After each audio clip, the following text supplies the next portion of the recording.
el diablo fue advertido que iba a perder. Y para ello, por favor, vamos a dar lectura a Génesis capítulo 3. Le invito a que vaya y abra la palabra Génesis capítulo 3. Y vamos a leer los primeros 15 versículos. Me avisa con un fuerte amén cuando usted haya llegado.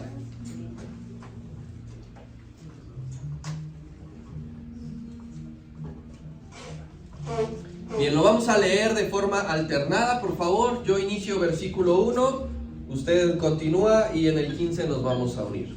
Dice así la palabra de Dios: pero la serpiente era astuta, más que todos los animales del campo que Jehová Dios había hecho, la cual dijo a la mujer: ¿con que Dios os ha dicho, no comáis de todo árbol del huerto?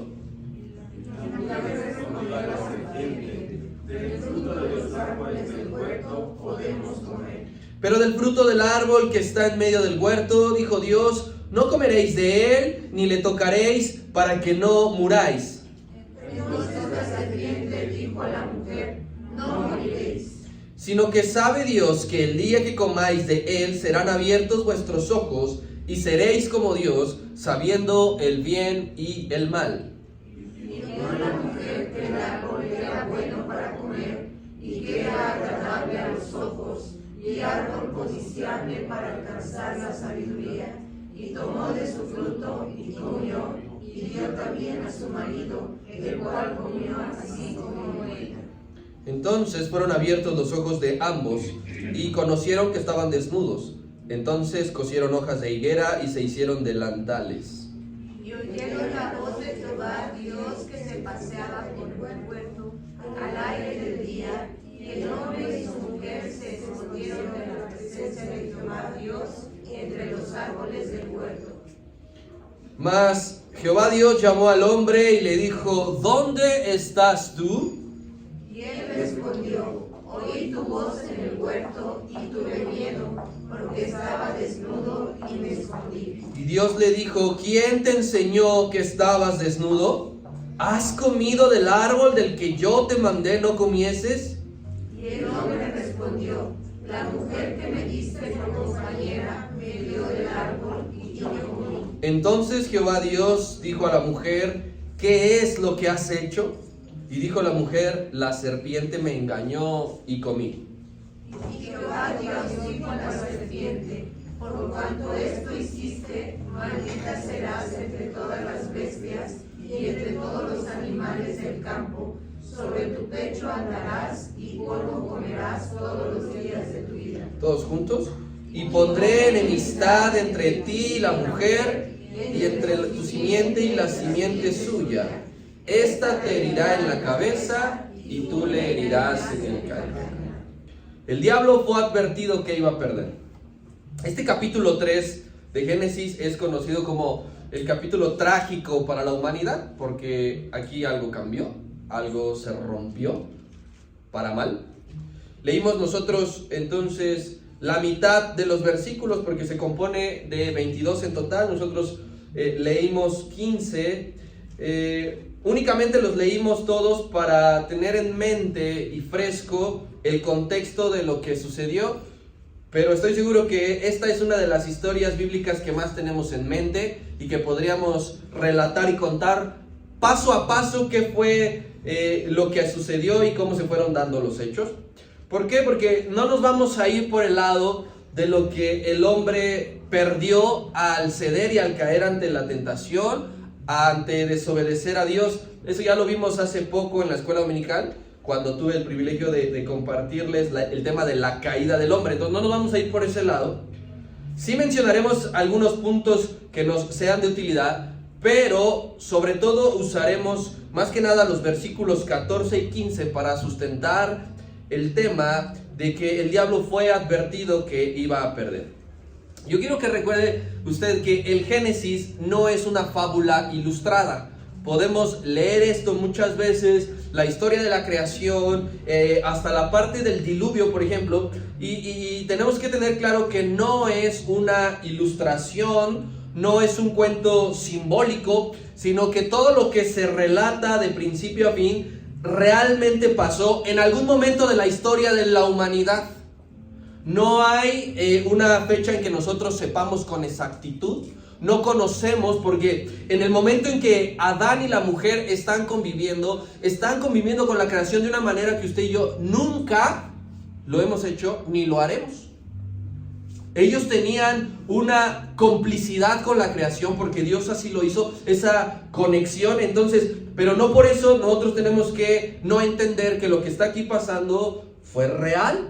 El apóstol Pablo, aquel hombre era judío, recuerde usted, y él habla de esta escena como un acontecimiento histórico.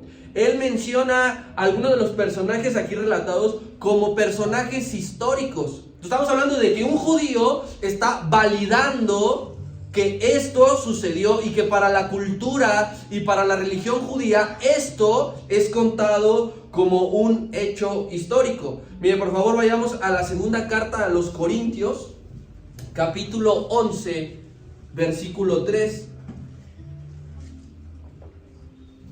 El apóstol Pablo está aquí en defensa de su apostolado, de su ministerio, y en algún momento recuerda esto como un evento histórico.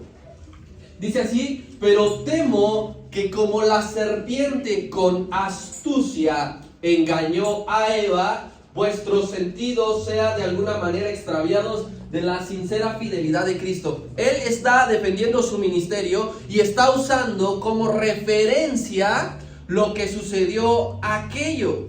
Esto es más o menos como la historia de México. Todos aquí tomamos alguna vez clase de historia de México y nos hablaron de personajes que usted y yo en la vida estuvimos cerca de conocer, pero pues creemos que sucedieron.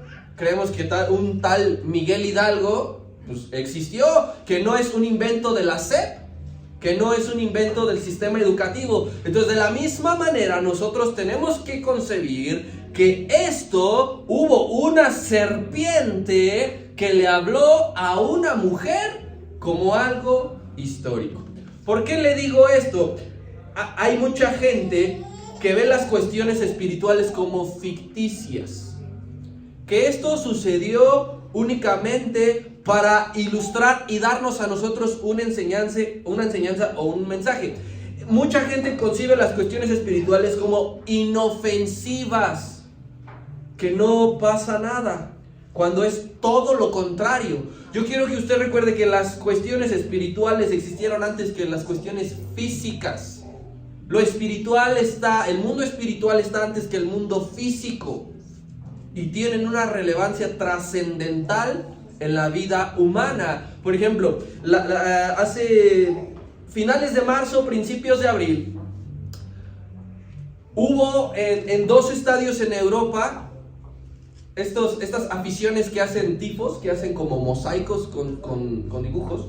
2 equipos que hicieron imágenes satánicas, que hicieron uno un pentagrama y otro un diablo con leyendas ahí diciendo que si su equipo era campeón le entregaban su alma a Lucifer, literalmente. Entonces piensan que no tiene ninguna relevancia, pero sucede. Y ellos ya están comprometidos a lo que dijeron. Entonces, esto que pasó aquí, mi hermano, Génesis 3, es una historia natural verdadera, pero con el mayor significado espiritual. ¿Cuál es el significado espiritual? Que anuncia y que profetiza la derrota eterna del diablo. Usted y yo estamos apenas en Génesis y el final de la historia ya fue contado desde el principio. Cuando usted lee un libro normal, tiene que llegar hasta la última página para saber qué pasó.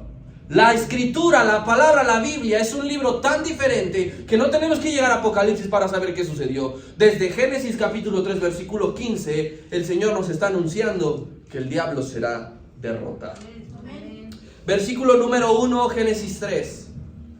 Dice: pero la serpiente era astuta más que todos los animales del campo que Jehová Dios había hecho. Hasta ahí aparece de forma literal el primer pero en la Biblia. Usted lo ha escuchado, se la han aplicado y usted también la ha aplicado. Voy, pero tal. Este es el primer pero que aparece en la Biblia, porque después de que describe todo lo hermoso y todo lo poderoso que Dios había hecho, hubo un pero. Hubo un pero, y ese pero corresponde a que al fin asomó las narices el enemigo. Ese mismo que se había revelado en el cielo cuando la tierra no existía. Ese mismo que había sido lanzado y que el Señor Jesús dijo, vi a Satanás caer en forma de ¿qué? De rayo. Asomó la nariz. Era cuestión de tiempo para que eso sucediese.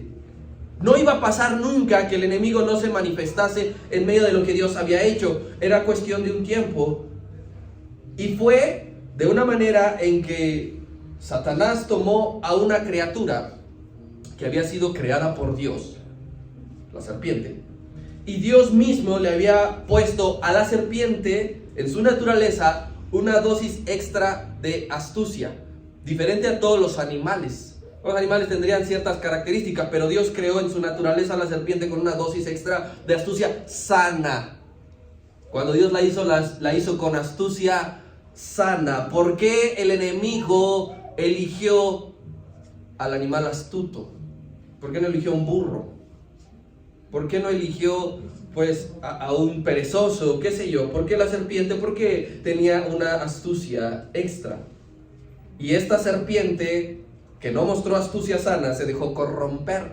No sabemos cómo fue convencida, no hay un diálogo, pero tuvo que haberlo hecho. El diablo no la forzó. Y entonces el diablo astuto mezcla su astucia negativa con la astucia de la serpiente, y esa astucia negativa se impone, esa astucia que engaña, esa astucia que comete fraude. Aquellos extorsionadores que están desde la cárcel llamando, ¿usted cree que son astutos? Mucho, porque cómo consiguen a distancia poderle sacar el dinero a la gente, pero es una astucia negativa, no es una astucia sana. Yo quiero que tú recuerdes siempre esta parte, porque aquí inicia todo, de que la astucia mal empleada es el conducto perfecto para pecar. Todos los pecadores, nosotros, somos astutos a la hora de pecar, porque empleamos y armamos todo de tal forma en que nos salgan las cosas. ¿Por qué? Porque ocupamos lo mismo, nos dejamos influenciar, al igual que la serpiente se dejó influenciar, y la astucia sana que Dios puso en nuestro ser, ahora es corrompida por la astucia negativa del enemigo. Y la víctima fue la mujer, pero el problema no era con la mujer, el problema era contra Dios. Y fue un ataque directo a Dios. ¿Por qué? ¿Por qué Satanás ataca a Dios? Por envidia. Porque Satanás siempre ha tenido envidia de Dios, y al no poder perpetuar un ataque directo contra Dios, hace un ataque indirecto usando la creación, primero corrompiendo a un ser creado como fue la serpiente, y después a un ser creado como fue la mujer. Yo quiero que notemos, porque es importante, que desde la creación de la mujer, ¿cómo fue creada la mujer, si recuerdas? De la costilla, ¿verdad? De la costilla de Adán, quien había caído en un profundo sueño. Desde la creación de Adán, de Eva, o de la mujer, y durante el desarrollo de esta escena, la mujer aún no tenía nombre. Mientras leímos aquí, aparece la mujer, la mujer, la mujer, la mujer. Desde la creación, del surgimiento de la costilla y el desarrollo de todo esto, mientras la serpiente le hablaba, la mujer no tenía nombre. Era conocida como la mujer. Es hasta el versículo 20 que Adán le pone el nombre de Eva, pero ya había pasado todo el desastre. Ya habían sido juzgados, ¿sí? Entonces ese detalle es importante, porque el nombre de Eva todavía no iba a empezar a efectuar antes de que la serpiente tentase a la mujer. Y también es importante que notemos que aunque el nombre de diablo, Satanás, enemigo, no viene en ninguna parte del capítulo 3, nosotros en la revelación que Dios nos da, Y en la escritura, literalmente, más adelante, nos indica que esa serpiente es una clara representación del enemigo. No tenemos que tomar literalmente a la serpiente como, el animal de la serpiente, como que ella tomó la iniciativa. Hay alguien detrás, que aunque no aparece su nombre, nosotros entendemos quién es. Apocalipsis 12:9, por favor.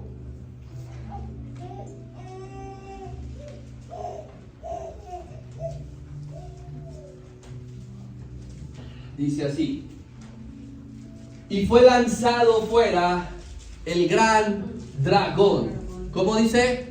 La serpiente antigua. Está hablando desde la serpiente que se manifestó en Génesis, porque nosotros ya estamos en Apocalipsis leyendo esta cita, que se llama como Diablo y Satanás, el cual engaña, Apocalipsis sigue haciendo lo mismo, al mundo entero.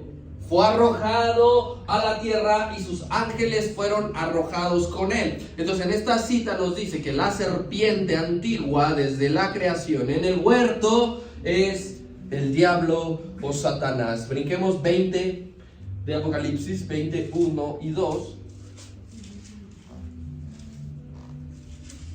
Vi a un ángel que descendía del cielo con la llave del abismo y una gran cadena en la mano, y prendió al dragón, la serpiente antigua, que es ¿quién? El diablo y Satanás, y lo ató por 1000 años. Aunque en Génesis no se nos da el nombre de quien está dentro de la serpiente, es en Apocalipsis, en la revelación escrita de Dios, quien nos dice que quien estuvo influenciando a la serpiente y a la mujer es el diablo y Satanás. Incluso, mi hermano, a la mitad podríamos decir que de entre el Génesis y el Apocalipsis, a la mitad, tanto Juan el Bautista como el Señor Jesucristo relacionan el término serpiente a Satanás. Ellos dos llaman a los fariseos víboras o serpientes en clara alusión de Satanás. Recuerda como Juan el Bautista predicando decía generación de víboras. Ahí en Mateo capítulo 3, ¿quién los enseñó a huir de la ira venidera? Y capítulo 23, el Señor hace el mismo señalamiento, generación de serpientes. ¿Por qué? Porque están siendo influenciados, manipulados, controlados por el diablo para engañar. Entonces nosotros haciendo el recorrido de Génesis, entendiendo quién es la serpiente, recordando cómo se expresaba el último de los profetas, Juan el Bautista, cómo hablaba el Señor Jesucristo, cómo viene en Apocalipsis, nosotros podemos únicamente decir: gloria a Dios, porque Satanás fue humillado desde el principio, seguirá siendo humillado hasta el final de los tiempos y por toda la eternidad. Aquella serpiente fue humillada. Versículo número 14. Es lo que te decía, no íbamos a ir recorriendo todos los versículos de esta historia. Nos saltamos al 14 de Génesis 3, que dice: y Jehová Dios dijo a la serpiente: por cuanto esto hiciste, maldita serás entre todas las bestias y entre todos los animales del campo. Sobre tu pecho andarás y polvo comerás todos los días de tu vida. Nosotros aquí nos brincamos esta parte que tú ya sabes. ¿Y qué viene ahora? Viene el juicio para todos los involucrados. Para todos los involucrados. Viene el juicio para el hombre, para Adán. Viene el juicio para la mujer, posteriormente conocida como Eva. Y viene anunciado el juicio para la serpiente. ¿Por qué? ¿Por qué vemos esto? Porque Dios no pasa por alto ninguna consecuencia producto del pecado. Ninguna consecuencia producto del pecado Dios la pasa por alto, ni siquiera si se trata sobre su creación o sobre sus hijos. No la pasa. Tú eres mi hijo, ¿está bien? No pasa nada. Tú eres la creación, te rebelaste, ok, no pasa nada. No, Dios juzga. Y eso es algo que tenemos que seguir tomándolo en cuenta para no confundir. Dios te perdona, ¿cuántos dicen amén? Sí. pero la consecuencia sigue. Y la consecuencia está. Pero yo soy hijo de Dios y yo le sirvo y yo le creo. Pero esto nos muestra que todos somos llamados a decir: por cuanto esto hiciste. La serpiente entonces fue la primera juzgada. La serpiente fue la primera juzgada, no Adán, no la mujer. La serpiente fue la primera juzgada. Y ojo con esto, fue la única maldecida de los tres. La tierra fue maldecida, pero en este no entra. Entre el hombre, la mujer y la serpiente fue la única maldecida. Ni Adán ni Eva fueron maldecidos, simplemente fueron castigados por lo que hicieron. ¿Por qué la serpiente es maldecida? Por dejarse poseer. El animal físico, su maldición consistió en que cambió su aspecto. Cambió su apariencia, y desde ese momento hasta ahora y hasta que la tierra termine y pase, de por vida dice que va a consumir polvo de una forma involuntaria. ¿Tú crees que la serpiente dijo: yo mi polvo? No, ¿verdad? Piensa en el alimento que menos te guste. A ver, alguien gríteme el alimento que menos le guste. Verduras, ¿cuál? Chayote. ¿Albóndigas? ¿Chayote? Huevo con cebolla. Bien, ok. Carne de pollo. Imagínate que Dios te maldiga y te castigue comiendo todos los días eso. La serpiente lo consumía de forma involuntaria. Versículo 15. Pasando el castigo y la maldición a la serpiente, dice: y pondré enemistad entre ti y la mujer, entre tu simiente y la simiente suya. Esta te herirá en la cabeza y tú le vas a herir en el talón. ¿Y qué pensaba el diablo? ¿Qué pensaba el enemigo? ¿Ya la libré? Pues no fue así. Porque era un 2 por 1. Primero el Señor castiga y maldice al animal. Pero faltaba alguien. Faltaba lo que estuvo dentro. Y es justo aquí, este momento, Génesis 3:15, tú lo debes de tener como una promesa. Es justo aquí donde se produce la advertencia de la serpiente antigua. Advertencia de que será derrotado. Advertencia de que será humillado. Tienes que recordar que es aquí donde el diablo fue sentenciado. Aquí se soltó la profecía de su condenación no momentánea, de su condenación eterna. Porque si para aquellos que no crean en Jesucristo la condenación es lloro y crujir de dientes, imagínate lo que le espera a Satanás. Imagínate lo que será para él. ¿Por qué? ¿Por qué para Satanás? Si aquí no aparece su nombre, si aquí se ve que es la serpiente. Bueno, el juicio y la condenación serán para Satanás por haber introducido el pecado a este mundo, por haber corrompido a la humanidad. Porque lo que Dios había hecho bueno y perfecto, Él lo vino a ensuciar. Recuerda que Génesis 1 y 2, el Señor había traído vida y orden. A lo que estaba desordenado y vacío, trajo vida y orden. Y el diablo trajo engaño y muerte. Pero aquí va la fórmula. La verdad es más antigua que la mentira. Primero estuvo la verdad de Dios operando en este mundo, y después vino el engaño de Satanás. Eso es por lo que ella, la serpiente, y Satanás fueron juzgados. Y siempre que Dios advierte algo, lo cumple. No es como nosotros hemos hecho muchas advertencias, ¿verdad? Hemos dicho, ya va una, ya va dos, ya va tres, no sé en qué número vayas, pero ya advertimos y dijimos, y no hacemos nada. Popularmente hay un dicho que dice, sobre advertencia no hay engaño, ¿verdad? Dios siempre que advierte algo, cumple. ¿Recuerdas cuando dijo a los discípulos, ven este templo? Ven este templo, lo observan maravillados, y unos pescadores de Galilea que estaban admirados con una ciudad tan hermosa como Jerusalén, unos jovencillos de pueblo, de provincia, que no conocían quizá toda la magnitud de una ciudad tan así como la vieron en ese momento. El maestro les dijo, ¿lo ven? Sí, lo vemos, está hermoso. No quedará piedra sobre piedra. Fue una advertencia. ¿Y sucedió o no sucedió? Así sucedió. Entonces, siempre que Dios advierte algo, cuidado.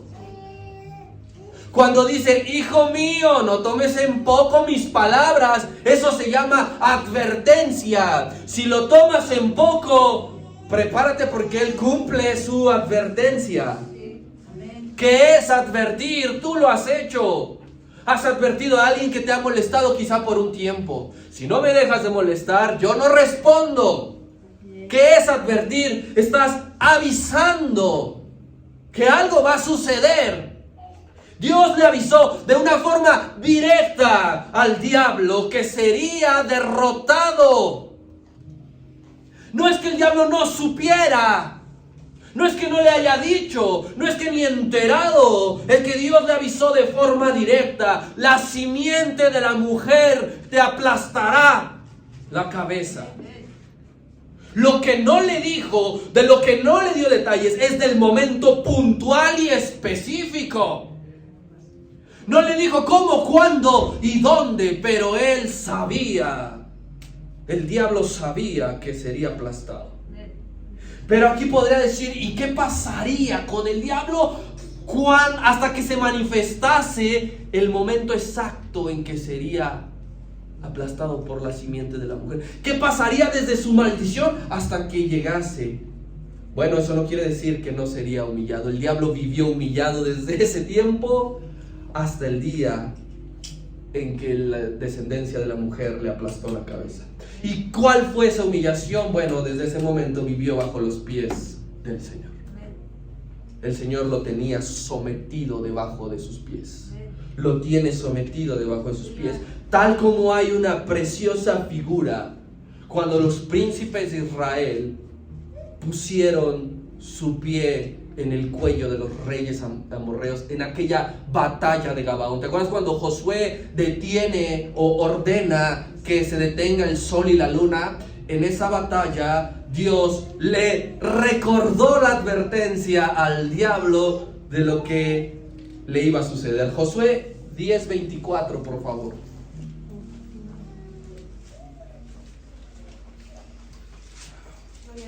En casa puedes leer todo el capítulo 10 para que puedas entender. Pero aquí ya los habían capturado a los reyes. Estos reyes se habían escondido en una cueva.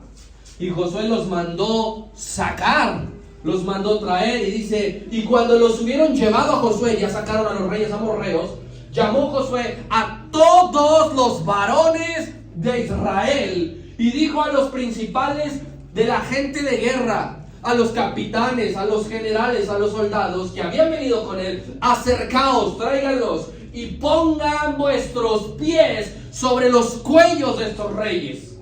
Y ellos se acercaron y pusieron sus pies sobre los cuellos de ellos. Hasta antes que llegara el golpe definitivo, el diablo vivía humillado. El diablo estaba siendo pisoteado. Dios tenía su pie en la cabeza y en el cuello, así como esto. Y pasaban este tipo de escenas y el diablo todo el tiempo era recordado que estaba próximo a su final. Amén. ¿Y qué sucede, mi hermano? Porque hay una pausa y un suspenso para con los seres humanos que estaban allí. La gracia de Dios estuvo disponible. La gracia de Dios estuvo disponible para el hombre desde el versículo número 9. Versículo 9 dice: mas Jehová llamó al hombre. Es Dios quien busca al hombre. Nunca te olvides de eso. Es Dios quien busca al hombre. El hombre se había equivocado. y estaba escondido. Y la gracia es que Dios, con su error, salió a buscarlo y salió a llamarlo. Cuando tú y yo pecamos, muchas veces no queremos venir a este lugar. Nos escondemos en nuestro cuarto, en nuestra casa. Y cuando vienes aquí, no creas que eres tú quien con una fuerza de voluntad asombrosa vienes a buscar a Dios. Cuando vienes aquí es porque Dios te llamó. Es porque Dios salió a buscarte. El primer destello de esperanza para la humanidad, el primer destello de redención es este: que Dios sale a buscar al hombre. Y se produce lo mismo que el maestro le dijo a Zaqueo en aquella comida en su casa: el Hijo del Hombre vino a buscar y a salvar lo que se había perdido. Si pudiésemos interpretar una pregunta de Adán aquí, sería: ¿qué haces, Dios, aquí si sabes que te he fallado? Y pudiésemos ponerle lo mismo que le dijeron a Zaqueo: porque vine a recuperar y a buscar lo que se había perdido. Para el hombre y la raza humana hubo misericordia, pero para Satanás esta gracia no fue extendida. Su condenación, su advertencia, su derrota es irreversible. No hay nada ni nadie que pueda salvar al enemigo. Y no es que Dios no tenga la capacidad, es que no quiere y no le place. Y para Él no hubo una nueva oportunidad.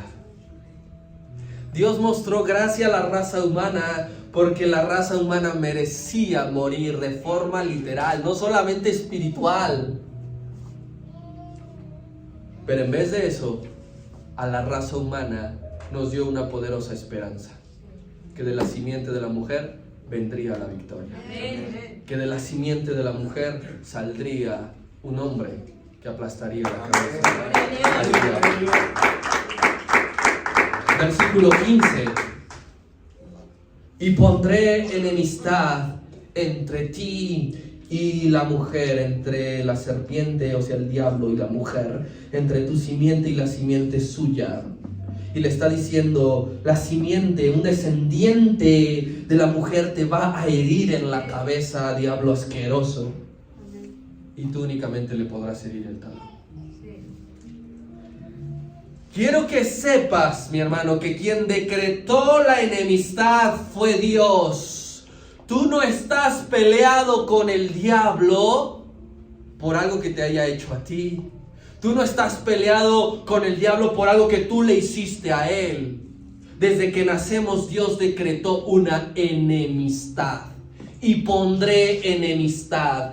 Fue Él quien determinó que las dos simientes estuvieran separadas. Fue Él quien lo decidió. ¿Qué simiente, te podrás preguntar? Una simiente es el fundamento por el cual surge una descendencia. Tiene que haber un fundamento para que vengan los demás. Es como una semilla. La semilla es la simiente. Y esa semilla da origen a un nuevo ser. Entonces está diciendo que habrá dos descendencias diferentes, totalmente enemistadas y peleadas. Y vamos con la simiente de la serpiente. ¿Quién es la simiente de la serpiente? ¿Quiénes son los descendientes de la serpiente? Bueno, es la raza humana no regenerada. La raza humana no salvada. La raza humana que no creyó. Juan capítulo 8, versículo 44. Uno siempre vuelve a donde fue feliz, ¿sí o no? Bien. El Señor Jesucristo está diciendo algo muy importante. Ustedes son de su padre, el diablo. Hasta allí. Ustedes son de su padre el diablo. Ustedes son de la simiente de la serpiente. Ustedes, mentirosos, hipócritas, descienden de la simiente de la serpiente. Entonces tú tienes que estar convencido, mi hermano, que tú no eres de esta simiente. Tú tienes que estar convencido de los que no eres, de los que no creyeron, y como no creyeron están condenados. Todos los condenados son de la simiente de la serpiente. Y ahora está diciendo, pero habrá otra simiente. La simiente de la mujer son los hijos de Dios por medio de la fe en Cristo. Primera carta de Juan, capítulo 3, versículo 9.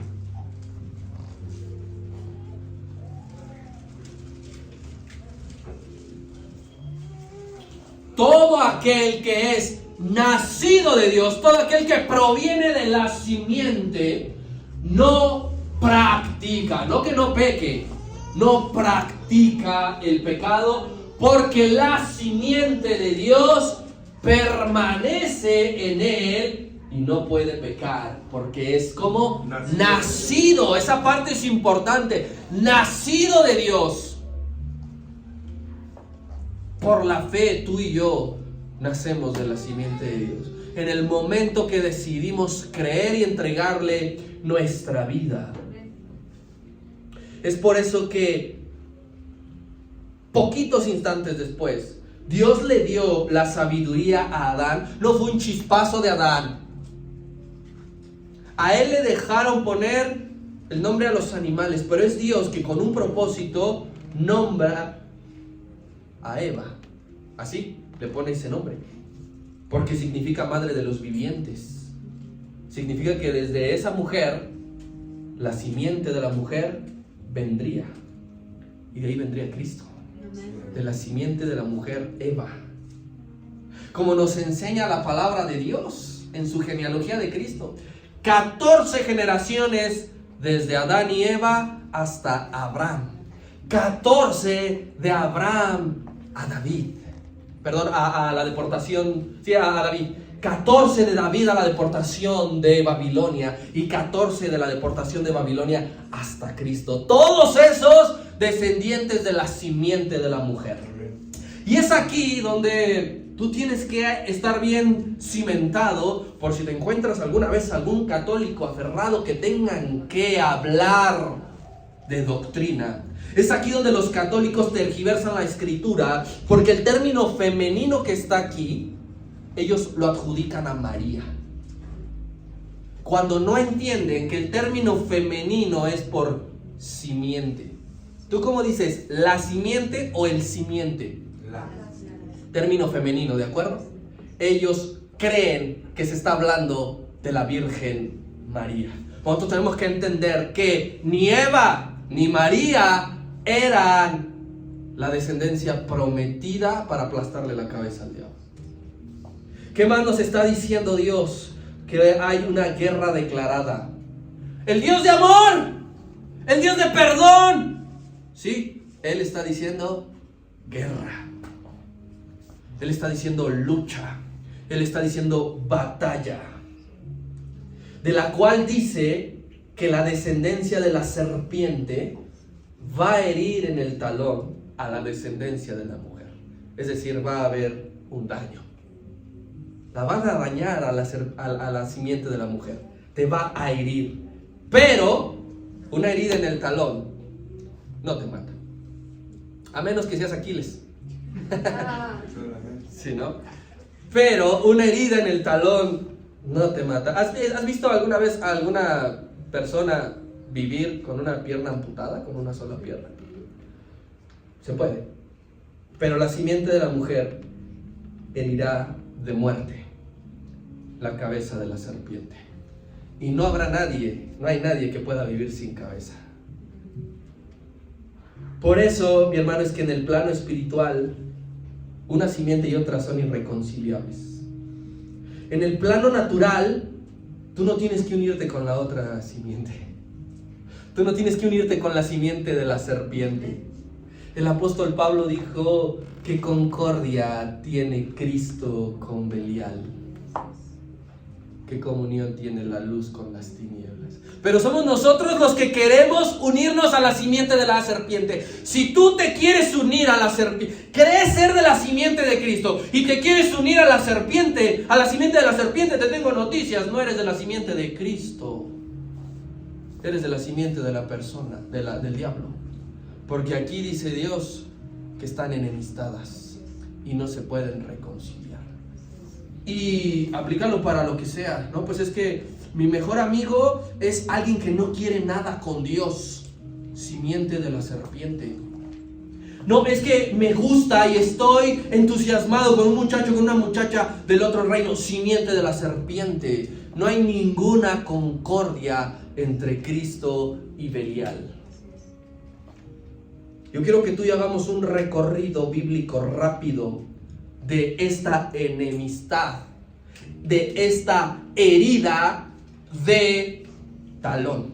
Porque ha habido, ¿estás de acuerdo? Para eso voy a necesitar que nuestra hermana Anita esté, pero veloz, como si estuviésemos en esgrima. Éxodo 1, 13, 16. Mira, aquí está varios ejemplos de cómo hay una lucha irreconciliable. Y los egipcios hicieron servir a los hijos de Israel con dureza. Versículo 2. 14, sí, perdón. Y amargaron su vida con dura servidumbre, en hacer barro y ladrillo, y en toda labor de campo, y en todo su servicio, al cual los obligaban con rigor. Y habló el rey de Egipto a las parteras de las hebreas, una de las cuales se llamaba Sibra y otra Fúa, y les dijo: cuando asistáis a las hebreas en sus partos y veáis el sexo, si es hijo, matadlo, y si es hija, entonces que viva.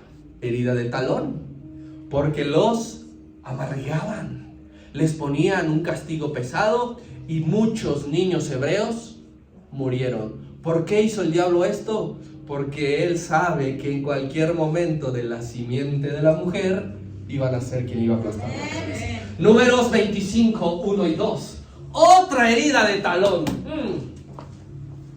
Moraba en Israel en Sittim, y el pueblo, ¿qué dice? Empezó a fornicar con las hijas de Moab, las cuales invitaban al pueblo a los sacrificios de sus dioses, y el pueblo comió y se inclinó a sus dioses. Más adelante en el capítulo 31, Moisés dice: por el consejo de Baal, un profeta del pueblo de Israel, que dijo a Balac: haz que las hijas de Moab forniquen con los hijos de Israel. Herida en el talón, porque murieron 24,000 por haber caído en eso. Primer libro de Samuel 19:1. Otra herida de talón. Habló Saúl a Jonatán su hijo y a todos sus siervos para que matasen a David. Pero Jonatán, hijo de Saúl, amaba a David en gran manera. ¿Y cuántos años no persiguió Saúl a David con el propósito de matarle? Le lanzaba la lanza. Otra herida de talón, porque David sufrió, porque el enemigo dice que un espíritu maligno venía. Otra herida. Primer libro de los Reyes 18, 3 y 4.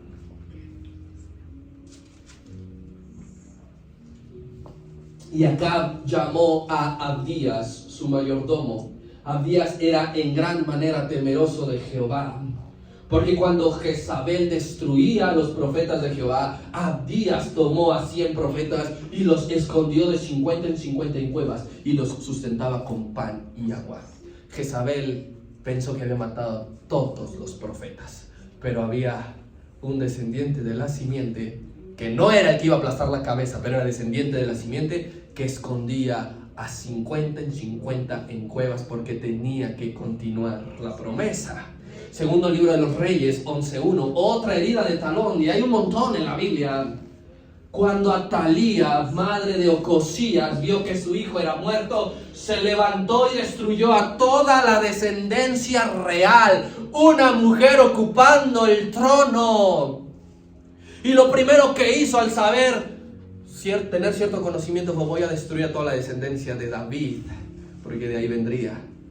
Pero sobrevivió uno, Joás, que con 7 años, después de haber sido escondido 7 años, por una servidora, tomó el trono a los 7 años, el rey más joven, y mandaron matar a Talía. Otra herida de talón, porque ¿a cuántos mató? Un montón. Y pensó, pero el sacerdote levantó a aquel pequeño y dijo: ¡viva el rey!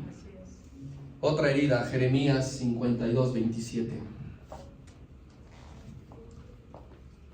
Y el rey de Babilonia, Nabucodonosor, los hirió y los mató en Ribla, en tierra de Hamat. Así Judá fue transportada de su tierra, Jerusalén quemada, reducida a cenizas, y miles de judíos llevados cautivos a Babilonia. Herida de talón, 70 años después volvieron. Otra más, Mateo 2:16. Herodes entonces, cuando se vio burlado por los magos, se enojó mucho y mandó matar a todos los niños menores de 2 años que había en Belén y en todos sus alrededores, conforme al tiempo que había inquirido de los magos. Última herida de talón. Fue la última que pudo hacer la simiente de el diablo, porque llegó la herida en la cabeza. Juan 19:33. Mas cuando llegaron a Jesús, como le vieron ya muerto, no le quebraron las piernas. Aquí el diablo pensó que su mordida final en el talón era definitiva. Pero lo que no supo nunca ni por dónde le llegó es que cuando el Señor dijo consumado es, le aplastaron la cabeza. Fue aquí donde su herida mortal se produjo. La cruz fue, mi hermano, la herida en el calcañar de la simiente de la mujer. Y todos esos momentos de dolor. Pero a su vez, la cruz fue la herida mortal en la cabeza de la simiente de la serpiente. Una doble función la cruz. Porque la cruz es evidencia no de la derrota de Cristo, de la herida del diablo. Y es un recordatorio todos los días de que está sentenciada y que le queda poco tiempo. La cruz, mi hermano, no veas ese símbolo como derrota, velo como victoria, porque así ha sido. Romanos 16:20. Y el Dios de paz aplastará en breve a Satanás bajo vuestros pies. La gracia de nuestro Señor Jesucristo sea con vosotros. Hebreos 2:14. Así que por cuanto los hijos participaron de carne y de sangre, Él también participó de lo mismo, para destruir por medio de la muerte al que tenía el imperio de la muerte. Esto es, ¿a quién? Al diablo. ¿En dónde? En la cruz. En la cruz. Él daba una herida en el talón, pero Cristo le daba la herida en la cabeza. Se requería de que alguien, A mayúscula, requería de que alguien hiciera algo, A mayúscula, para poder restaurar la relación con Dios. Ese alguien con A mayúscula se llama Jesucristo. Y ese algo con A mayúscula se llama sacrificio en la cruz. Aquel hombre descendiente de la simiente de la mujer no era Abraham, no era Moisés, no era David. Estoy empleando verbos eran en pasado. No era Abraham, no era Moisés, no era David. Es Cristo. El que le asestó el golpe definitivo al enemigo es Cristo. Aquel que vive y reina para siempre. El que la muerte no lo pudo retener. El que está sentado a la diestra del Padre. El que pronto volverá. El que dijo el apóstol Pablo: Cristo, la esperanza de gloria. Yo quiero que tú te vayas alerta esta mañana, porque Dios nos está ratificando que estamos en guerra. La enemistad sigue, está vigente. La serpiente también es un león que busca a quien devorar. Pero ahora, a diferencia de antes, sabe que está vencido. Y tú y yo, con todo el poder, con toda la fe y con toda la autoridad, se lo debemos de recordar todos los días, que Dios en fidelidad proveyó un Salvador. Esta, mi hermano, es una semana de reflexión. Todo lo que tenga que ver con la cruz es poderoso y altamente demandante. Que Dios nos ayude a entender y a creer a la perfección lo que Él hizo. Amén. Dale un aplauso al Señor.